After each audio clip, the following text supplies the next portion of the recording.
it's the Columbus way, and in so many ways, when there's a need, people find a way to step up and help and contribute and support. There's so many wonderful causes in town, but this truly is one of the most special causes, and we're honored and privileged to have this facility, and I'm excited about the future.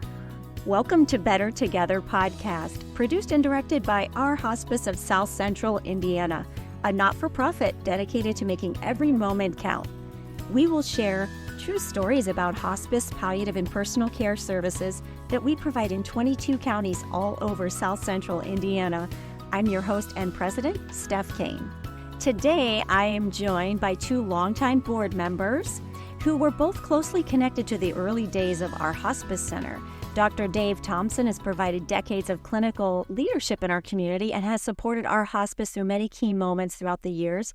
Tom Dowd, president, co-owner of Dunlap & Company, played an important role in the original capital campaign that brought the Hospice Center back to life in 2003. So welcome, Tom and Dave. Thanks, Steph. Good to be here. Glad to have you. So take us back to 2003. What do you remember most about the vision of the Hospice Center when it first opened? Oh, yeah. So for me, I was working at Irwin Union Bank, which is a local bank here in town, for a long, long time. And I was asked by a board member to get involved with putting a bridge loan together. And at the time, they were fundraising for the new facility. So this would have been even a couple of years prior to that. And so I put together a bridge loan for the board, and it was paid off relatively quickly, which I knew it would be a successful campaign. The Columbus way, people rally, people are about community and working together. In no time, the loan was paid off to the bank, and they were off to the races. And then from there, I got involved, and remember being at the ribbon cutting with my good friend, Dr. Dave Thompson. We were in the ribbon cutting photo together that the Republic I put on many years ago, which was 2003. In your early 20s, maybe? Oh my goodness. We were a little younger then. Yeah, we were just pups back then. We didn't know what we were getting into, but we're so glad we did. Yeah. Yeah. Dr. Dave, how about you? Yeah, so, I mean, I think most people don't realize, but the hospice in Bartholomew County was one of the original hospices in the state. It was started among a very small group of caregivers and concerned community members, started in somebody's basement with a bunch of meetings and a little bit of funding from the community. You know, back then, hospice wasn't paid. Medicare didn't have a hospice benefit, so there was no income at all from the payers. And so it was just all community donation and that brought hospice forward. And then, through years and years of work out in the community, it quickly became apparent that we needed some type of inpatient facility for both general inpatient care and respite care. And then that's how this, facility began. It began as a donation of land from the hospital. And then, like Tom mentioned, a big community-wide capital campaign that brought together hundreds and thousands of people and donations to build this beautiful facility we have now. Exciting stuff. It truly takes a village. I also remember the board offering bricks that the community could purchase and donors could purchase. And as you come to the inpatient facility, you can look around and there's bricks in honor or in memory of a loved one for families. And it's touching for me because as I go in and out of the facility, I get to see my dad's brick. My father passed away about 29 years ago, and we did not have the inpatient facility at the time.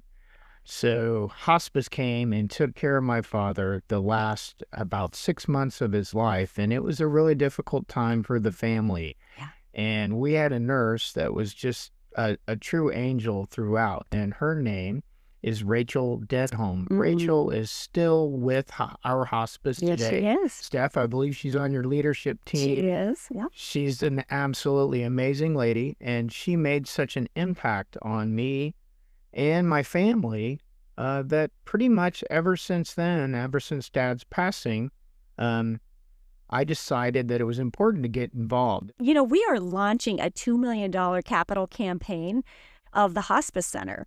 We are honoring the past and building the future. Dave and Tom, here's what's keeping me up at night. Our building is tired.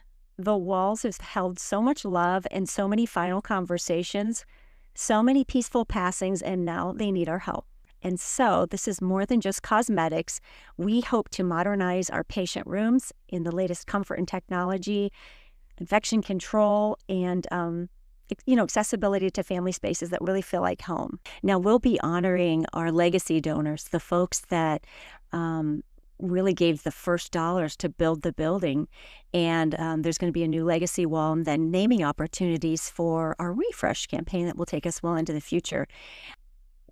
What do you think about when you think of, this opportunity comes around once every maybe quarter of a century? Yeah, and I love how that our hospice has reached out to the original donors and said, "Hey, here's an opportunity to help us refresh and redo the inpatient facilities." And I think that just speaks to the legacy of our hospice and the donors. And I think people will jump at the chance to be able to give back to hospice again and refresh the inpatient facility.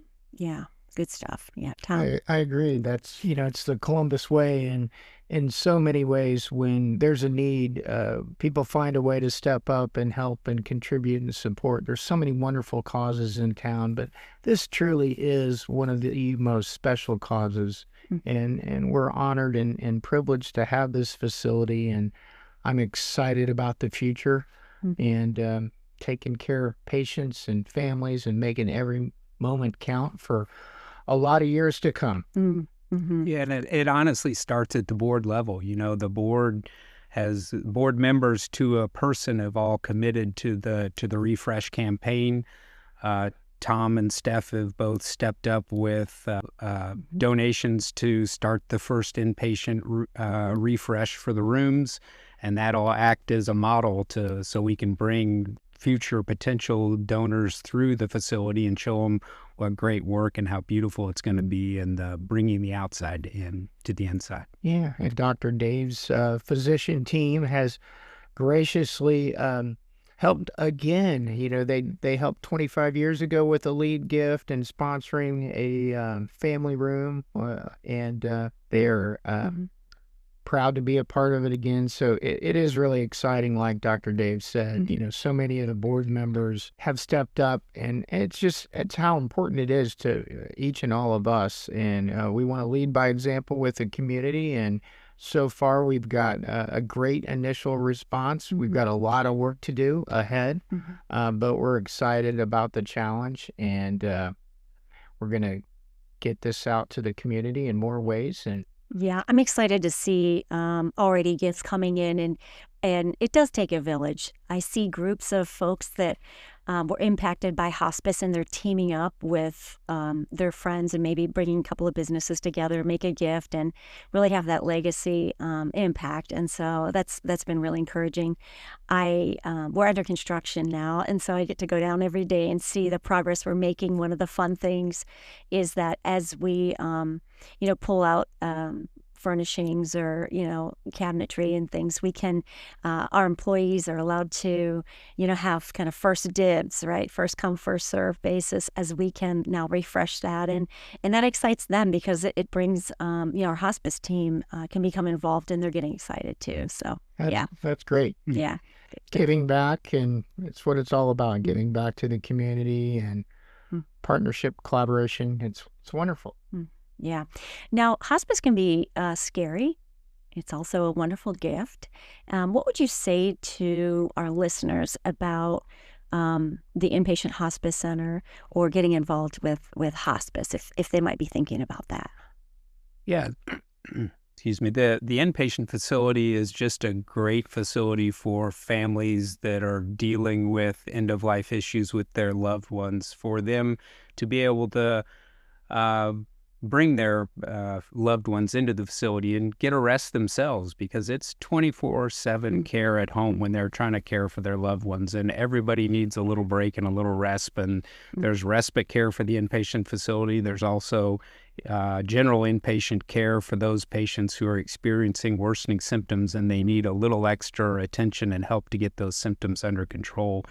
And so the facility just offers so much for the community and for people going through the end of life process. And I think the Refresh campaign is going to be a great thing to kind of update the facility and make it a more beautiful facility for everybody to enjoy and experience. Thank you so much. Good stuff. Well, this is Better Together, a podcast dedicated to making every moment count. Thank you for listening.